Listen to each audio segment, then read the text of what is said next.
और श्रीनगर में अभी थोड़ी देर पहले ही मतलब 6 साढ़े 6 बजे के करीब जब मैं डल लेक से जो है वापस आया था, तो मैंने पता किया कि यहाँ कोई मंदिर है या नहीं है, बचा हुआ है या नहीं। तो मैं यहाँ पर गया था, एक पुल को क्रॉस करके ठीक उसके बगल में उसका उस मंदिर का मैंने बहुत ही छोटा, आपको मैं लिंक आई मीन इस वीडियो में दिख जाएगा आपको, बहुत ही छोटा सा वीडियो बनाया है। क्योंकि उस मंदिर के चारों ओर जो है सीआरपीएफ वाले थे। मंदिर की दीवारें बाहर से बिल्कुल टूट चुकी हैं।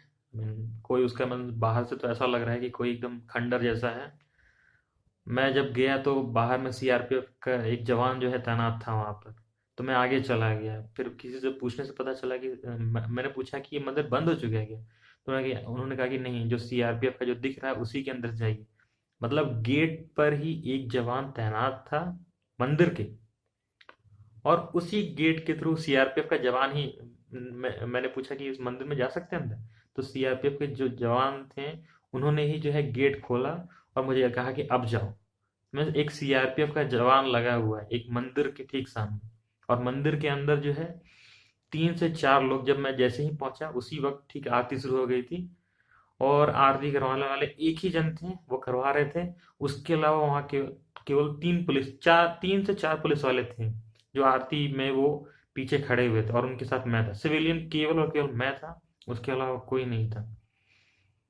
फिर उसके बाद काफ़ी देर तक बात हुई मेरी सीआरपीएफ वालों से। मैंने उनका वीडियो वगैरह नहीं बनाया है, और ना ही मैं चाहता हूँ कि उनको आइडेंटिफाई किया जाए।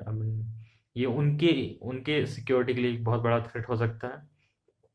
लेकिन मंदिर के जो पुजारी थे उनसे बात किया, सीआरपीएफ वालों से बात किया, उन्होंने बताया कि इसके पहले और भी एक आसपास ही कोई जगह का नाम बताया था उन्होंने, और कहा था कि गणेश मंदिर था लेकिन उसको भी जला दिया गया है। और यहाँ जो मंदिर था, आई मीन जो हनुमान मंदिर कहते हैं उसको, पंचमुखी हनुमान मंदिर, तो उसमें भी जो लोकल हैं वो कभी कभार आते हैं। मंगलवार को थोड़ी ज़्यादा भीड़ होती है, लेकिन उन्होंने उसमें भी कहा था कि बहुत कम ही लोग आते हैं। अगर आ गए तो बाहर से ही जो लोग आते हैं वहीं यहाँ रुकते हैं। जैसे कि आप आए हैं, मतलब उन्होंने मुझे एड्रेस करते हुए, जैसे कि आप आए हैं, इसके अलावा कोई नहीं आता है। क्योंकि मैंने कहा लोकल, उन्होंने कहा कि लोकल जब होंगे तब तो वो आएंगे। अब लोकल कोई बचा ही नहीं है यहाँ पर, हिंदूज में कोई बचा ही नहीं, तो वो मंदिर कहाँ जाएगा? कुछ लोग हैं, इन्होंने बस वही विश्वास के कारण अपना एक पुजारी हैं, बाकी मंदिर के ऊपर जो है सीआरपीएफ वालों का जो सीआरपीएफ वाले खाना पीना ऊपर ही करते हैं। इवन दो सीआरपीएफ वालों ने कहा कि अगर आप यहाँ रहना चाहो तो रह सकते हो। मैंने कहा नहीं सर, मैं यहाँ पास में ही एक होटल है वहाँ रुका हुआ हूँ। उन्होंने कहा कि अगर ठीक है, अगर इस तरह की कोई इमरजेंसी आ जाए तो हम लोग यहाँ पर आपको रहने में अलाउ कर देंगे, क्योंकि जो बाहर से आते हैं उनको कोई दिक्कत हम लोग नहीं होने देते। इसके अलावा भी उन्होंने बहुत कुछ ऐसा बताया जो मुझे नहीं पता था। उनमें से एक जो सीआरपीएफ के थे वो काफ़ी, आई मीन मुझे लगता है 50 प्लस के होंगे, 50 या 45, 45 टू 50 के बीच में होंगे।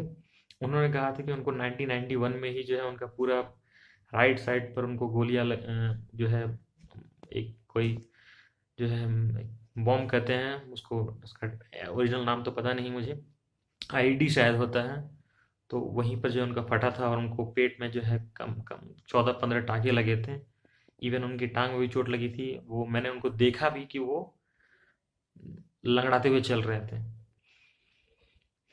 तो वो बता रहे थे कि हाँ अब क्या बताएं, हालात तो हैं पहले से। मैंने पूछा कि अब हालात कैसे हैं यहाँ पर? तो उन्होंने कहा कि हाँ पत्थरबाजी तो कम हुई है, लेकिन अब होती रहती है। और उनके जो साथी हैं वो कभी ना कभी जो है उनकी खबरें आती रहती हैं कि हाँ वो उनका वो अब नहीं रहे हैं। बोले कि उन्होंने कहा कि फोर्सेस ने, चाहे आर्मी हो या सीआरपीएफ हो, उन्होंने बहुत ज़्यादा कुर्बानी दी है, तब जाके ये थोड़ा माहौल शांत हुआ है। और काफ़ी कुछ वो कह भी रहे थे, थोड़ा गुस्सा भी था उनके अंदर इन सब चीज़ों को लेकर। थोड़ा गुस्सा सरकार के लिए भी था कि सरकार जो है उनको फ्री हैंड नहीं देती है उतना जितना वो चाहते हैं। उसके अलावा उन्होंने ये भी बताया कि सीआरपीएफ वालों पे बहुत ज़्यादा केसेस हो जाते हैं, आर्मी पर केसेस नहीं होते हैं। ये शायद ये बात मुझे नहीं बताती, और सीआरपीएफ वालों पे होते हैं। तो मैंने पूछा कि किस तरह के केसेस हो जाते हैं? बोले कि कोई भी कश्मीरी जो लोकलाइड है वो कोई भी केस कर देगा, झूठा या सच्चा, कि इसने मुझे मारा है, मुझे तकलीफ पहुंचाई है, मुझे चोट पहुंचाई है। तो उसके बाद सीआरपीएफ वाले, यहाँ की जो लोकल पुलिस है, वो उन पर केस कर देती है सीआरपीएफ वालों पर। तो जो सीआरपीएफ का जवान है वो ड्यूटी करे या केस को इधर जो है सॉल्व करता रहे, तो ये उनके लिए थोड़ी प्रॉब्लम है। लेकिन सीआरपीएफ के एक और जवान, मतलब कि जो जवान थे, वो ये भी बता रहे थे कि कश्मीरी, जो लोकल कश्मीरी हैं, वो सभी बुरे नहीं हैं। बहुत सारे हेल्प भी करते हैं, सीआरपीएफ वालों की ही हेल्प करते हैं। लेकिन अब जो परसेंटेज है उसका तो आप मुझे लगता है सभी जानते हैं कि कौन क्या कर रहा है। तो ये तो बात थी उनकी। लेकिन जो मुझे थोड़ा शॉकिंग लगा था वो ये कि किसी संस्कृति को जब खत्म होती है वो संस्कृति, तो किस तरह जो है एंडिंग उसकी होती है, वो मैंने आज पहली बार यहाँ पर देखा है। कि मैं सचमुच मैं अपने आप को मानता हूँ कि मैं बहुत ज़्यादा रिलीजियस लड़का नहीं हूँ। मंदिर में मुझे बहुत काफ़ी टाइम हो जाता है, मतलब 3-4 महीने बीत जाते हैं। 3-4 महीने बीत जाते हैं एक बार मंदिर गए हुए, या फिर महीने महीने कहीं चला गया तो चला गया। लेकिन जब यहाँ आया तो मैंने सोचा कि चलो चलकर देखते हैं कि मंदिर है या नहीं है। तो पूछने पर पता चला कि हाँ है। और वहां पर जाने पर पता चला अंदर से कि सिर्फ और सिर्फ मैं ही था जो उस मंदिर में पहुंचा था। मेरा दरवाजा खोला एक सीआरपीएफ के जवान ने कि हाँ मंदिर में जाना है तो जाओ। और मैं बता रहा हूँ कि मुझे देखकर वो लोग सभी खुश थे कि कम से कम कोई तो आया इस मंदिर में। वरना तो वो शायद अकेला पुजारी रोज, बताया भी उसने कि अकेला पुजारी रोज बजाता, रोज आरती करता था। और जो सीआरपीएफ के वहाँ जवान थे वही केवल प्रसाद या वही उनके साथ जो है खड़े होते थे पूजा में, और कोई बचा ही नहीं। तो ये पहली बार, क्योंकि इस तरह के मैंने वीडियोस देखे थे, अफगानिस्तान में एक जो है इंडियन गया हुआ था, उसने देखा है कि वहां पर किस तरह से गुरुद्वारा में या मंदिर में कुछ लोग चले गए तो चले गए जो लोकल हैं, एक वैसा ही इस तरह के हालात मुझे यहाँ भी दिखे कश्मीर में, इंडिया में, कि यहाँ पर एक मंदिर है उसमें कोई नहीं जा रहा है। तो ये आप, मतलब मैं खुद बता रहा हूँ कि मैं रिलीजियस बहुत ज़्यादा पर्सन नहीं हूँ। लेकिन जब अपनी ही चीज़ें जब इस तरह से खत्म होती हुई दिखती हैं तो बहुत ज़्यादा तकलीफ होती है। अगर आप भाईचारे की बहुत सारे लोग बात करते हैं, तो भाई भाईचारा जो है अगर है तो कैसे जो है मंदिर को जलाया जा रहा है, ये आप जो लोग भी देखते हैं इसको, हालांकि मैं बहुत ज़्यादा पॉलिटिकली नहीं बोलूंगा इस बात को, लेकिन जो भी ये बहुत ज़्यादा कहते हैं इस लाइन को कि हाँ भाई भाईचारा है, भाईचारा है, तो भाईचारा अगर है तो वो दिखाई देना चाहिए ग्राउंड पर। वो केवल टीवी डिबेट्स तक नहीं रह जाना चाहिए। अगर भाईचारा था तो भाई मंदिर क्यों जल गया आपके होते हुए, आप क्या कर रहे थे उस वक्त? और अगर जल गया है तो फिर ये भाईचारा जो आलाप है वो आप उसको जो है ना कम से कम यूज करना बंद कर दो, जो बार बार करते हो। खैर थोड़ा बहुत तो तकलीफ हुई मुझे कि हाँ भाई इस तरह के हालात हैं यहाँ पे। पर उन्होंने कहा कि हाँ कुछ कुछ मजदूर जो आते हैं वो कभी कभार आ जाते हैं मजदूरी करने, वो आते हैं यहाँ पे। उसके अलावा जो सीआरपीएफ के जवान ने भी और मंदिर के पुजारी ने भी काफी कुछ बताया कि हाँ ये मंदिर 2000 साल पुराना है। अब उनके अकॉर्डिंग उन्होंने बताया कि हाँ ये 2000 साल पुराना जो है भगवान हनुमान जी का मंदिर था, पंचमुखी हनुमान जी का मंदिर। और भी काफी कुछ बातें कही हैं उन्होंने। कुछ कुछ पॉलिटिकली जो है बड़े नाराज थे वो सब, कि जो है उनको उतनी फैसिलिटीज नहीं दी जाती यहाँ पर, और जितना गवर्नमेंट की तरफ से मिल सकता है। ये भी बता रहे थे कि यहाँ पर भाई साहब कुछ भी हो सकता है बहुत बहुत जल्दी, मीन्स जो हमारे लिए जिसको हम नॉर्मल कहते हैं, यहाँ पर नॉर्मल भी बहुत ज़्यादा अब नॉर्मल है हमारे लोगों के लिए। हमारे लोगों के लिए मतलब जो मेन लैंड इंडिया से, दिल्ली मुंबई से कहीं से आ रहे हैं, तो यहाँ के लोगों के लिए बहुत ज़्यादा कुछ जो है कि अगर हाँ कहीं कोई बम ब्लास्ट हो गया, कहीं किसी ने छोटा सा बम फेंक दिया किसी आर्मी वाले पर, या गोली चला दी, तो ये इन बहुत सारे कश्मीरियों के लिए बहुत ही नॉर्मल बात है। पर हमारे लिए नहीं है कि आप पुलिस वाले को मार दें या कुछ कर दें, इस तरह ये इतना आसान नहीं है। आप मेनलैंड के किसी भी स्टेट को, पंजाब उठा लो, हरियाणा उठा लो, दिल्ली, उत्तर प्रदेश, ये आसान नहीं होता है कि आप किसी पुलिस वाले को तो छोड़िए, आप किसी हवलदार को नहीं मार सकते। मारने की बात भी छोड़ो, आप उसको बस थोड़ा सा उससे बदतमीजी से बात कर लो, उसके बाद देखो वो क्या हाल करेगा आपका ऑन द स्पॉट, चाहे कितने भी बड़े हो आप। तो ये है मेनलैंड इंडिया में तो है, पर यहाँ जो है तुरंत तुरंत पत्थर चल जाते हैं। उन्होंने कहा कि इवन मैं जब मैं निकल रहा था तो निकलते वक्त जो गेट पर तैनात थे, मेरी थोड़ी उनसे बात होने लग गई। तभी पीछे एक सीआरपीएफ के ऑफिसर ने कहा कि देखो भाई साहब, आप जो है उस जवान को डिस्टर्ब मत करो, अभी तुरंत गोली चल जाएगी, कुछ हो जाएगा, भाई क्या करेगा वो, आप उससे बात कर रहे हो, उसको अपनी ड्यूटी करने दो। तो मैं वापस से फिर से अंदर आ गया, फिर मेरी उनसे बात होने लग गई।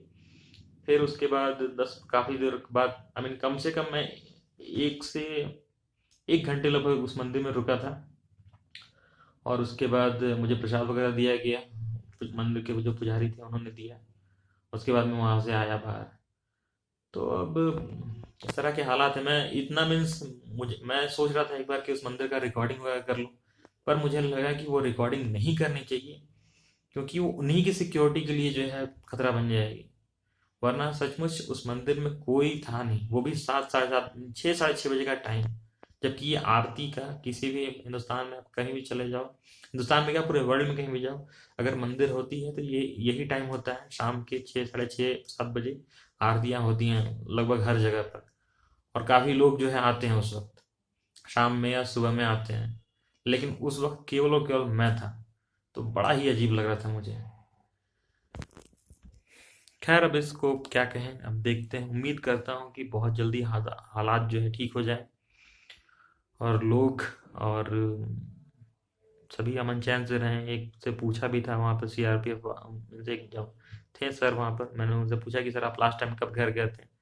उन्होंने कहा कि 8 महीने हो गए हैं, उसके पहले उसके पहले वहीं पर था, एमपी के रहने वाले थे वो। तो उन्होंने कहा कि सर, बोले कि अब देखो, अब कब, जब जब ये हालात ठीक होंगे तभी हम लोग को छुट्टी मिलेगी, ऐसे तो मिल नहीं सकती, ऐसे तो जा नहीं सकते घर। तो वो भी परेशान हैं। अब जो लोकल हैं वो कहते हैं कि भाई फौज वालों के कारण ये हो रहा है सब कुछ। तो दोनों एक दूसरे को ब्लेम कर रहे हैं। अब हालात जो हैं किसके कारण खराब हुए हैं, उम्मीद है आप सभी जानते ही होंगे, सभी टीवी मीडिया अखबार सभी सभी जो है पढ़ रहे हैं। तो अब देखते हैं, उम्मीद करता हूँ कि ये सब ठीक हो जाए यहाँ पर, एक रहे। क्योंकि मैंने जब आज मैं जब डल लेक घूम रहा था तो यकीन मानिए मुझे ऐसा लग रहा था कि इतनी प्यारी जगह को कुछ आतंकवादियों ने नरक बना के रखा हुआ। बहुत अच्छी जगह थी डल लेक, बहुत ज़्यादा अच्छी जगह। आई मीन मैं सुबह से बताना चाह रहा था आपको कि किसी बात को लेकर, कल से लेकर सुबह तक मैं बहुत ज़्यादा मेरा मूड ऑफ था, बहुत ज़्यादा। इवन मैं इतना ज़्यादा मूड ऑफ था कि मैं सुबह जो है रूम से निकला ही नहीं कि क्या करना है बाहर जाकर के। लेकिन जब मैं डल लेक गया तो इतना अच्छा मेरा मूड हो गया, मीन्स वो मन खुश हो गया, अंदर से खुशी हुई। लेकिन उसके बाद ये भी एक पॉइंट आता है कि इतनी अच्छी जगह को लोगों ने एकदम नरक बना दिया है कि यहाँ कोई आना नहीं चाहता, सभी डर जाते हैं श्रीनगर या कश्मीर के नाम से। तो उम्मीद करते हैं कि आने वाले टाइम में लोग रहें यहाँ पर, और आतंकवाद का और आतंकवादियों का डट के मुकाबला करें, और कश्मीर को बहुत ही अच्छी जगह वापस से, फिर से कश्मीर को जो स्वर्ग कहा जाता था कि कश्मीर में एक स्वर्ग है, वापस से इसको एक स्वर्ग के जैसा बनाया जाए।